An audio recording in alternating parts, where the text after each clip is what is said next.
അല്ലാഹു അല്ലാഹു അല്ലാഹു അല്ലാഹു തരട്ടെ. സഹോദരങ്ങളെ, എന്റെ നാട്ടിൽ പാവപ്പെട്ട ഉസ്താദ് ഉണ്ടായിരുന്നു. ഇത് പറഞ്ഞാ കരയാത്ത കണ്ണുകളില്ല, ഇത് പറയുമ്പോ കരയാത്ത കണ്ണുകളില്ല. നിങ്ങളുടെ മനസ്സൊന്ന് നിറയാൻ, നിങ്ങളുടെ കണ്ണൊന്ന് സജലങ്ങളാകാൻ, നിങ്ങളുടെ കണ്ണുനീരൊരിറ്റ കണ്ണുനീരൊന്നൊലിക്കാൻ വേണ്ടി പങ്കുവെക്കുകയാ. എന്റെ നാട്ടിലൊരു ഉസ്താദ് ഉണ്ടായിരുന്നു. അദ്ദേഹം കല്യാണം കഴിച്ചിട്ട് 6 വർഷമായി മക്കളുണ്ടായിരുന്നില്ല. കരഞ്ഞ് കണ്ണുനീരോട് ദുആ ചെയ്തു, അല്ലാഹുവേ ഒരു കുഞ്ഞിനെ തരണേ അല്ലാ, ഒരു കുഞ്ഞിനെ തരണേ അല്ലാ. ഒരുപാട് പൊട്ടിക്കറിഞ്ഞ് ദുആ ചെയ്തു. 6 മാസത്തെ കാത്തിരിപ്പിനൊടുവിൽ ആ പാവപ്പെട്ട സഹോദരി ഗർഭവതിയായി. അല്ലാഹനെ ഭയപ്പെട്ട പെണ്ണ, അല്ലാഹനെ പേടിച്ച പെണ്ണാണ്, എപ്പോഴും ഇബാദത്ത് ചെയ്ത് ജീവിച്ച പെണ്ണാണ്. ഖുർആൻ ഹാഫിലാക്കണം അല്ലാഹുവേ, നിന്റെ ഖുർആനെ കാണാതെ പഠിപ്പിക്കണം. പക്ഷേ 8 മാസം ഗർഭം ചുമന്നു. 8ാമത്തെ മാസം പെട്ടെന്ന് പ്രസവിക്കേണ്ടി വന്നു. പ്രസവിച്ചു. 8ാമത്തെ മാസത്തിൽ പ്രസവിച്ചതുകൊണ്ട് ആ പൊന്നു കുഞ്ഞിനെ വെന്റിലേറ്ററിലാക്കി. എന്തൊക്കെയോ ഗുരുതരമായ പ്രശ്നങ്ങളാ. ഡോക്ടർമാര് പറഞ്ഞു, പെങ്ങളെ, ഡോക്ടർമാര് പറഞ്ഞു, ആ കുഞ്ഞിന് 3 മാസത്തേക്കാ സമയമില്ല, ജീവിതമില്ല, മരണമുറപ്പാട്, മാരകമായ അസുഖത്തിന്റെ ഉടമയാണ്. 6 വർഷം കാത്തിരുന്നിട്ട് 6 വർഷത്തെ കാത്തിരിപ്പിനൊടുവിൽ അല്ലാഹു നൽകിയ ദാനമായ പൊന്നമോ അവൻ അസുഖമാണെന്നറിഞ്ഞപ്പോ തകർന്നു പോയി കുടുംബക്കാര്, ബന്ധുമിത്രാദികൾ. പക്ഷേ ഇതൊന്നും ആ ഐശ്വര്യകരിയുന്ന പെങ്ങളറിയുന്നില്ല. 2 ദിവസം കഴിഞ്ഞപ്പോ ആ പൊന്നു കുഞ്ഞിനെ കൊണ്ടുവന്ന് കയ്യിലേക്ക് കൊടുത്തു. എന്നിട്ട് പറഞ്ഞു, മുല കൊടുക്കുക, പാല് കൊടുക്കുക, പാല് കൊടുക്കുക. പാല് കൊടുക്കാൻ 1.5 ദിവസം പ്രായമായ കുഞ്ഞിനെ എന്റെ മാറോട് ചേർത്ത് പിടിക്കുമ്പോ ആ കുഞ്ഞിന്റെ വായിലേക്ക് അമ്മിഞ്ഞ നുകർന്നു കൊടുക്കാൻ ഒരുങ്ങുമ്പോ ആ ഉമ്മ തന്റെ പൊന്നമോന്റെ ചെവിയിൽ പറയുന്നു, മോനെ ഹാഫിലാവണേ, ഹാഫിലാവണേ. 1.5 വയസ്സായ കുഞ്ഞെന്ത് മനസ്സിലാവാനാ, അവനെന്ത് കേൾക്കാനാ. പക്ഷെ ആ കുഞ്ഞിന്റെ ചെവിയിലേക്ക് ഉമ്മ പറയുന്ന, മോനെ ഹാഫിലാവണേ, ഇത് ഉമ്മാടെ ആഗ്രഹമാണ്. സഹോദരങ്ങളെ, ഡോക്ടർമാര് 3 മാസ കാലാവധി പറഞ്ഞതാ. ആ കാലാവധികളെല്ലാം തള്ളിക്കളഞ്ഞുകൊണ്ട് ഡോക്ടർമാരുടെ സർവമാന ലക്ഷ്യങ്ങളെയും മറികടന്നുകൊണ്ട് ആ കുഞ്ഞ് ജീവിക്കാൻ തുടങ്ങി. ഞാൻ ചുരുക്കി പറയട്ടെ, 8 വർഷം കഴിഞ്ഞു. 8 വയസ്സായ പൊന്നുമോന് 8 വയസ്സായപ്പോ ഒരു ദിവസം സ്കൂളിൽ നിന്ന് മടങ്ങി വരികയാ.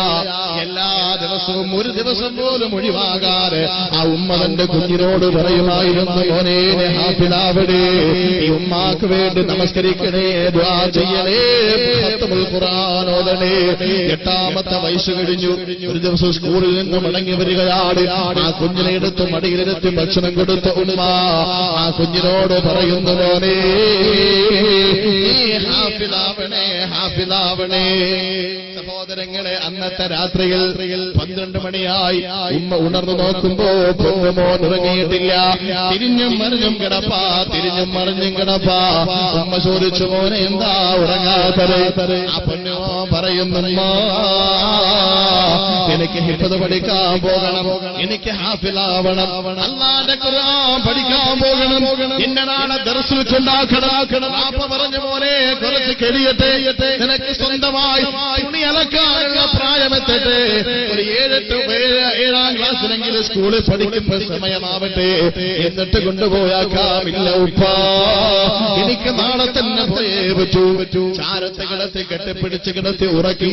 പക്ഷേ അന്ന് ആദ്യമായി സുബഹി നമസ്കരിക്കാൻ എഴുന്നേറ്റു. സുബഹി നമസ്കരിച്ചു. എന്നിട്ട് ആ പൊന്നുമോ നിർബന്ധം പിടിക്കുകയാണ്, എനിക്കിന്ന് തന്നെ ഹിഫ്ദ് പഠിക്കാൻ പോകണം. അടുത്തുള്ള കോളേജിൽ കൊണ്ടാക്കി. സഹോദരങ്ങളെ, ചുരുക്കി പറയാണ്, പടച്ചവന്റെ തീരുമാനമാ, അല്ലാഹുവിന്റെ തീരുമാനമാ. 3 വർഷം കൊണ്ട് ആ പൊന്നുമോനെ ഹിഫ്ദ് പൂർത്തിയാക്കി. അല്ലാഹുവിന്റെ ഖുർആൻ കാണാതെ പഠിച്ചു.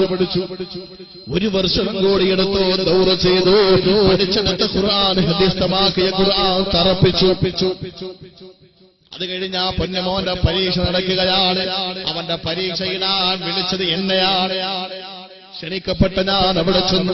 ഒരു ഹാഫിലിന്റെ ഹിഫിലിന്റെ പരീക്ഷ ഇടുന്നത് എങ്ങനെയെന്നറിയോ? ഒരായത്തോതിയിട്ട് ബാക്കി ഓരാൻ പറയുക. അതേത് സൂറത്തിലാ, അതേത് ജിസുവിലാ, അതേത് ഭാഗത്താണെന്ന് ചോദിക്കുക. ഇതേപോലെ ആയത്ത് വേറെയുണ്ടോ? ഉണ്ടെങ്കിൽ അത് ഓതുക. എവിടെയാണ്? ഇതാണ് ഹിഫിലിന്റെ പരീക്ഷ. ഞാൻ അവിടെ ചെന്നപ്പോ എന്നോട് പറഞ്ഞു, സാറേ അവനൊരാഗ്രഹമുണ്ട്, സൂറത്തുൽ ഫാത്തിഹ മുതൽ നാസ് വരെ ഒരൊറ്റ ഇരുത്തത്തിൽ നിന്ന് ഓതി തീർക്കാൻ കൊതിയുണ്ട്. സമ്മതിച്ചു ഞാൻ. പക്ഷെ ഇന്ന് സമയമില്ല, നാളെ വരാം ഇൻഷാ അല്ലാഹ്. പിറ്റേ ദിവസത്തെ വായന ഞാൻ ക്യാൻസൽ ചെയ്തു. ആ പൊന്നുമോന്റെ ഖിറാഅത്ത് കേൾക്കാൻ സുബ്ഹി നമസ്കരിക്കാൻ അവിടെ ചെന്നു. സുബ്ഹി നമസ്കരിച്ചിട്ട് അവൻ എന്റെ മുന്നിൽ നിന്നിട്ട് ഖുർആൻ ഓതാൻ തുടങ്ങി. അല്ലാഹുവേ, കരുണാനന്ദകരമായ ശൈലിയിൽ ഇങ്ങനെ ഓതുകയാണ്. അവൻ ഓതി അവസാനം നമസ്കാരത്തിന്റെ ബാങ്ക് വിളിച്ചു. അവിടെ തന്നെ നമസ്കരിച്ചു, വീണ്ടും ഓതുകയാണ്. ഭക്ഷണം അവിടെ കൊണ്ട് തന്നു കഴിച്ചു, വീണ്ടും അവിടെ തന്നെ ഓതുകയാ. അസർ നമസ്കാരം അവിടെ തന്നെ നമസ്കരിച്ചു, വീണ്ടും ഓതുകയാണ്. അസർ നമസ്കാരം കഴിഞ്ഞേതാണ്ട് 5:30 മണി സമയമായപ്പോ സഹോദരങ്ങളെ 9 മണിക്കൂർ 35 മിനിറ്റും എടുത്തു. സൂറത്തുൽ ഫാത്തിഹ മുതൽ നാസ് വരെ ഒരു അറപ്പില്ലാതെ, ഒരു വിക്കലില്ലാതെ, ഒന്നും മറന്നു പോകാതെ, ഒന്നും മാറിപ്പോകാതെ അല്ലാഹുവിന്റെ പരിശുദ്ധ ഖുർആൻ വളരെ ഭംഗിയായി ഓതി തീർത്തു. വളരെ ഭംഗിയായി ഓതി തീർത്തു. അല്ലാഹുവേ, അവന്റെ ആ കഴിവോത്ത് ഞാൻ അത്ഭുതപ്പെട്ടു. പിറ്റേ ദിവസം അവന്റെ സർട്ടിഫിക്കറ്റ് വിതരണമാണ്, സന്നദ്ധാന സമ്മേളനമാ. ആ സദസ്സിന് ഞാൻ ക്ഷണിക്കപ്പെട്ടിരുന്നു. അവന് സർട്ടിഫിക്കറ്റ് കൊടുത്തു. അവൻ ആ സർട്ടിഫിക്കറ്റ് വാങ്ങിയിട്ട് 11 വയസ്സുള്ള ഹഫീസ് എന്ന പൊന്നുമോനരാ ഗ്യാലറിയിൽ വെക്കുന്ന ഉമ്മാടത്തേക്ക് ഓടിപ്പോകുകയാ. സർട്ടിഫിക്കറ്റ് കൊണ്ടുപോയി ഉമ്മാടെ കയ്യിലേക്ക് കൊടുത്തു. ആ പാവപ്പെട്ട ഉമ്മ പൊന്നുമോനെ വാരിയെടുത്തു, മുത്തും കൊടുത്തു. എന്നിട്ട് വീട്ടിൽ ചെന്നു. ഞാൻ ചുരുക്കി പറയട്ടെ, വൈകുന്നേരമായപ്പോ ഉമ്മ തന്റെ മോനോട് ചോദിക്കുകയാണ്, മോനെ, എന്റെ ആഗ്രഹം ഇത്ര പെട്ടെന്ന് പൂവണിയുമെന്ന് ഞാൻ അറിഞ്ഞില്ല. എന്റെ ആഗ്രഹം ഇത്ര പെട്ടെന്ന് സബലീകരിക്കുമെന്ന് ഞാൻ അറിഞ്ഞില്ല. അതുകൊണ്ട് പൊന്നുമോനെ, എന്റെ ഉമ്മച്ചി എന്റെ പൊന്നുമോൻ എന്താ വാങ്ങിത്തരണ്ടേ? എന്റെ പൊന്നുമോനെ ഉമ്മച്ചി എന്താ വാങ്ങിത്തരണ്ടേ? അവൻ പറയുന്നു, എനിക്കൊരു മൊബൈൽ വാങ്ങിത്തരുമോ? ഹറമിലെ ഇമാമിങ്ങളുടെ, മക്കയുടെയും മദീനയുടെയും ഇമാമിങ്ങൾ ഓതുന്നത് പോലെ ആ ഖിറാഅത്തുകൾ ലോഡ് ചെയ്ത് വെച്ചിട്ട് അതെനിക്കെപ്പോഴും ഹെഡ്സെറ്റ് കേട്ട് അങ്ങനെ പഠിക്കാൻ വേണ്ടിയാ ഒരു മൊബൈൽ എനിക്ക് വാങ്ങിത്തരുമോ? സഹോദരങ്ങളെ, 4500 രൂപ മദ്രസയിൽ നിന്ന് ശമ്പളം വാങ്ങുന്ന പാവപ്പെട്ട മുഅല്ലിമായ ഉസ്താദിന് തന്റെ പൊന്നുമോന് സ്മാർട്ട് ഫോൺ വാങ്ങിക്കൊടുക്കാൻ കഴിവില്ല. ആ ഉസ്താദ് പറഞ്ഞു, മോനെ കുറച്ച് കഴിയട്ടടാ, വാങ്ങിത്തരാം. പക്ഷെ ആ ഉമ്മയ്ക്ക് സമാധാനമില്ല. തന്നെ കല്യാണം കഴിച്ചയക്കുമ്പോ തന്റെ വാപ്പ തന്ന സമ്മാനമായ ഒരു വള കയ്യിൽ ബാക്കിയായിരുന്നു. ആ വളയൂര് വിറ്റു. എന്നിട്ട് ആ പൈസക്ക് പൊന്നുമോന് മൊബൈൽ വാങ്ങിക്കൊടുത്തു. ആ മൊബൈലും കൊണ്ട് 24 മണിക്കൂറും ഇങ്ങനെ ഹെഡ്സെറ്റ് വെച്ച് ഖുർആൻ കേൾക്കുകയാണ്. അല്ലാഹുവേ, എന്റെ ചെറുപ്പക്കാരാ, അല്ലാഹുവിന്റെ ഖുർആൻ കേൾക്കേണ്ട ചെവി കൊണ്ട് ഹെഡ്സെറ്റ് വെച്ചിട്ട് പാട്ട് കേൾക്കുന്ന മോനെ, സിനിമ കാണുന്ന കേൾക്കുന്ന, അതിനുവേണ്ടി ദിവസങ്ങളോളം മണിക്കൂറുകളെല്ലാം ചെലവഴിക്കുന്ന ചെറുപ്പക്കാരാ, അല്ലാഹു തന്ന അനുഗ്രഹങ്ങൾ ആവശ്യമില്ലാത്തതിന് നീ ചെലവഴിക്കുമ്പോ, ഇന്നിപ്പോ ക്രിക്കറ്റ് കളിയുടെ കാലമാണ്.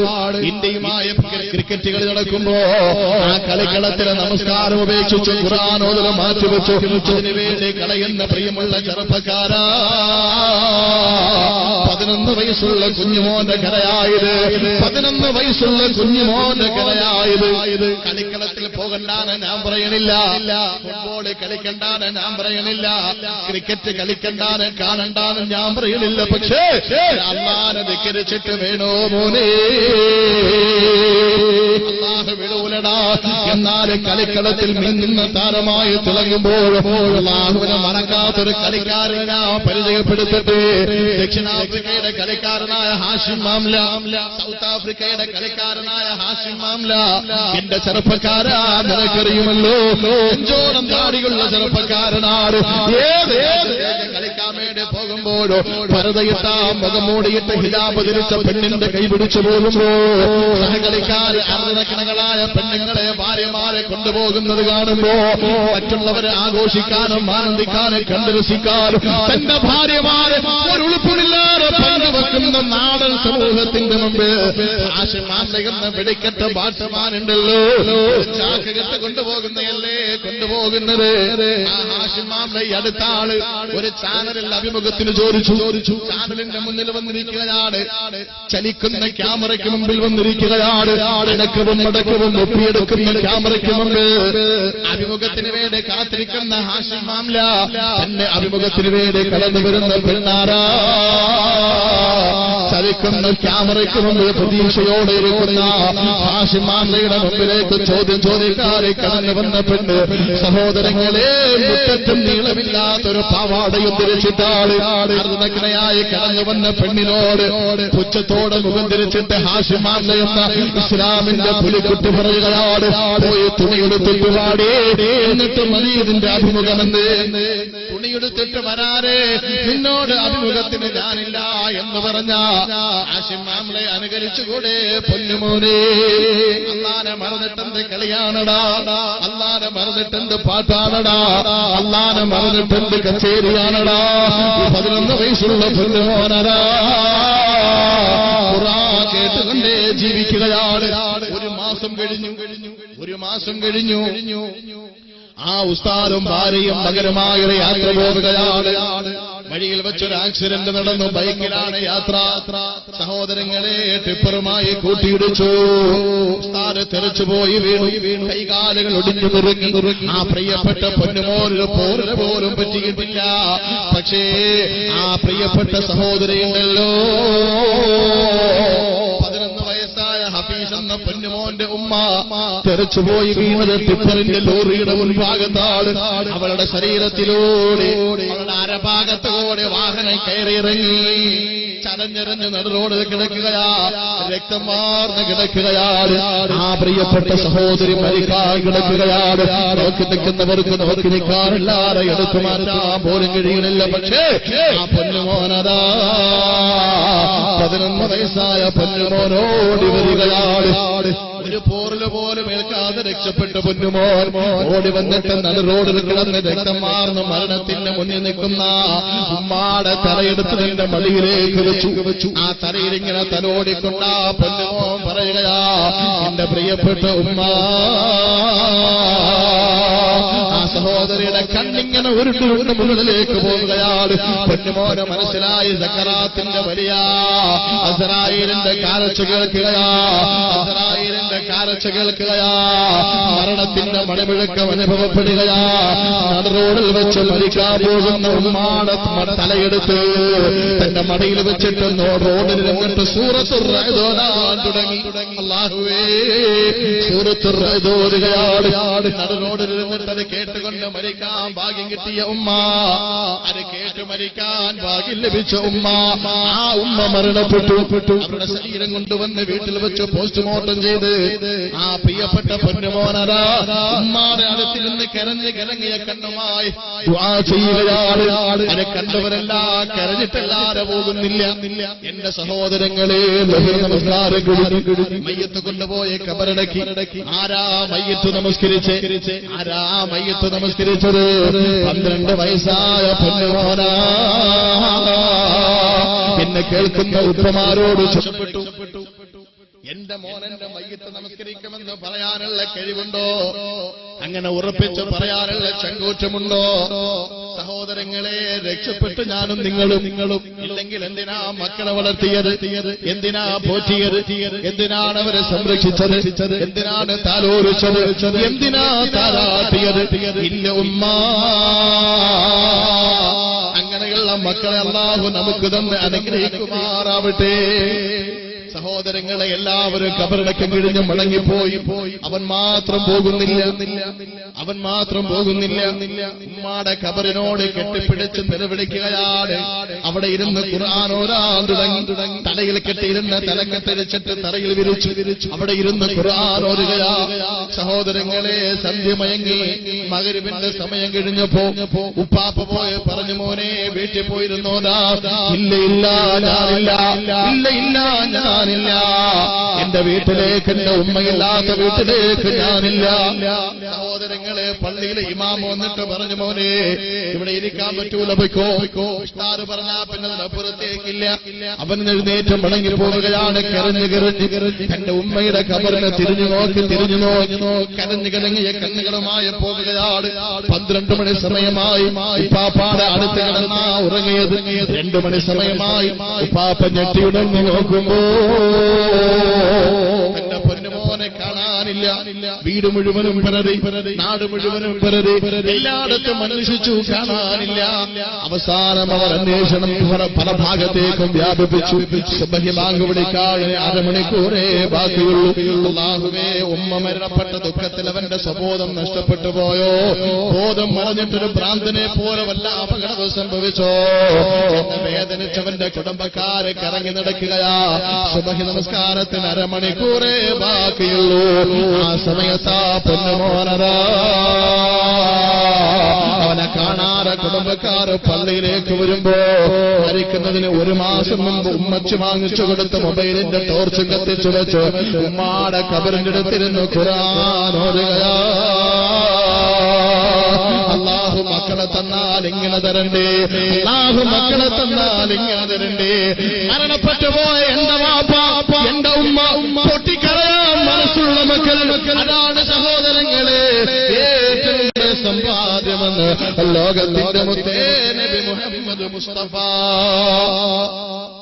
ലോകത്തിന്റെ ഗുരുവൻ സല്ലല്ലാഹു അലൈഹി വസല്ലം നമ്മുടെ മക്കളെ രോഗികളാക്കി തരാതെ ആരോഗ്യത്തോടെ നമ്മുടെ മയ്യത്ത് നമസ്കരിച്ച് നമുക്ക് വേണ്ടി പൊട്ടിക്കരഞ്ഞവരുടെ മരണം വരെ നമ്മൾ ഓർക്കുന്ന മക്കളാക്കി നമ്മുടെ മക്കളെ അല്ലാഹു ആക്കി തരട്ടെ. ആമീൻ യാ റബ്ബൽ ആലമീൻ. സഹോദരങ്ങളെ, അല്ലാഹു